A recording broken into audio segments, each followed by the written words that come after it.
warahmatullahi wabarakatuh.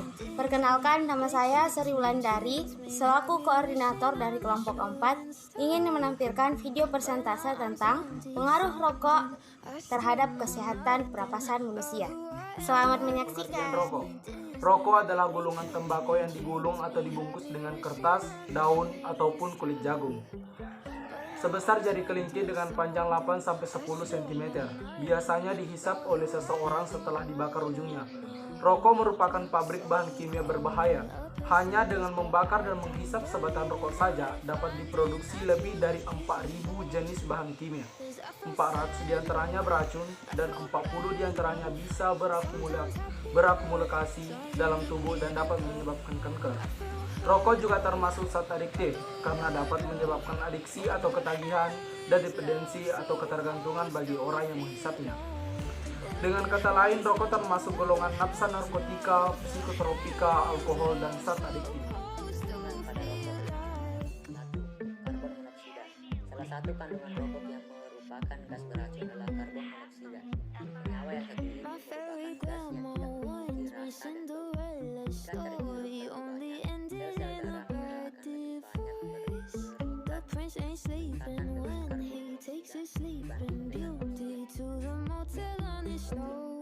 karbon monoksida dibandingkan kandungan rokok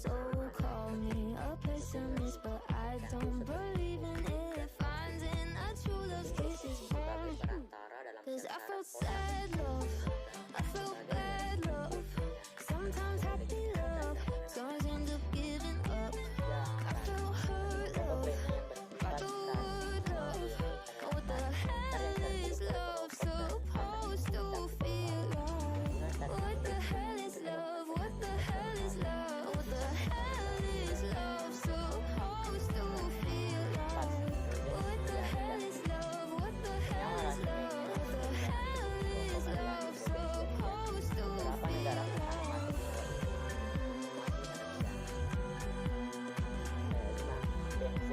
Benzena merupakan residu dari pembakaran rokok. Paparan benzena jangka panjang dapat menurunkan jumlah sel darah merah dan merusak struktur tulang, sehingga meningkatnya risiko terjadinya anemia dan pendarahan.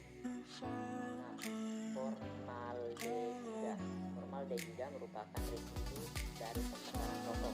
Dalam jangka pendek, formaldehida menyebabkan iritasi pada mata, hidung, dan arsenik merupakan golongan pertama karsinogen. Paparan terhadap arsenik meningkatnya dapat meningkatkan risiko terjadinya kanker kulit, kanker paru-paru, kanker saluran kemih, kanker ginjal, dan kanker hati.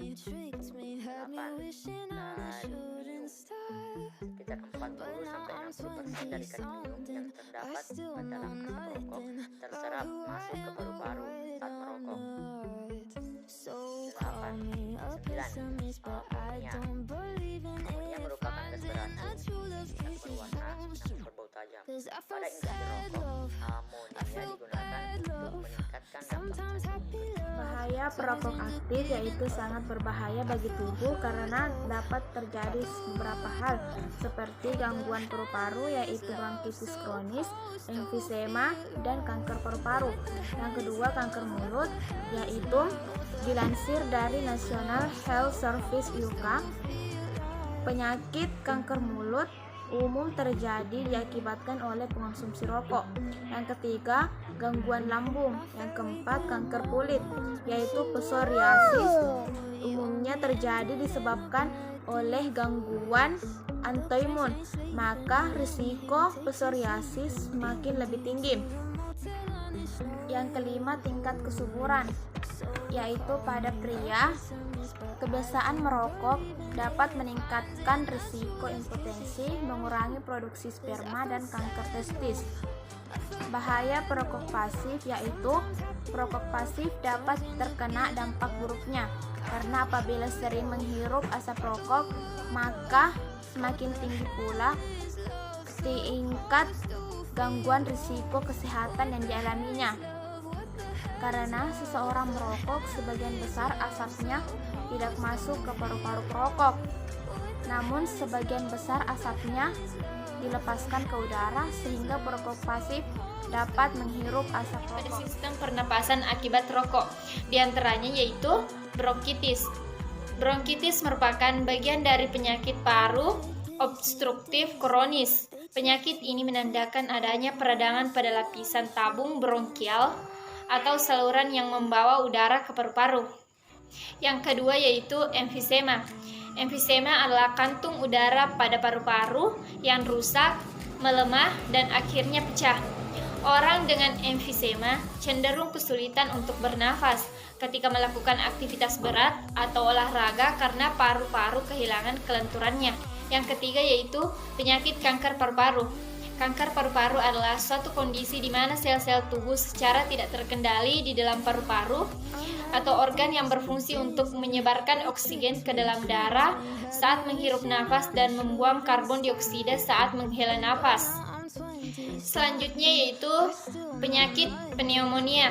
Pneumonia adalah infeksi pada kantung udara di paru-paru, entah itu karena bakteri, virus, atau jamur. Selanjutnya yaitu asma. Asma yaitu kondisi ketika saluran udara meradang, sempit, dan membengkak, dan menghasilkan lendir berlebihan sehingga menyulitkan untuk bernafas. Cara menjaga kesehatan sistem pernapasan pertama, rutin berolahraga. Sebab dengan aktif bergerak, sirkulasi tubuh dan pernapasan adalah mengonsumsi makanan bergizi. Orang yang kekurangan nutrisi rentan mengalami gangguan ketiga. Banyak minum air putih agar saluran mudah larut dan tidak menyumbat dan tidak menimbulkan gejala gangguan. Keempat, rajin mencuci tangan. Kebiasaan yang baik akan membantu virus, bakteri yang dapat menimbulkan penyakit tidak masuk. Yang kelima, tidak merokok dan menghindari paparan solusi dan lain sebagainya. Itulah tadi video persentase dari kelompok 4. Sekian, wassalamualaikum warahmatullahi wabarakatuh. Terima kasih.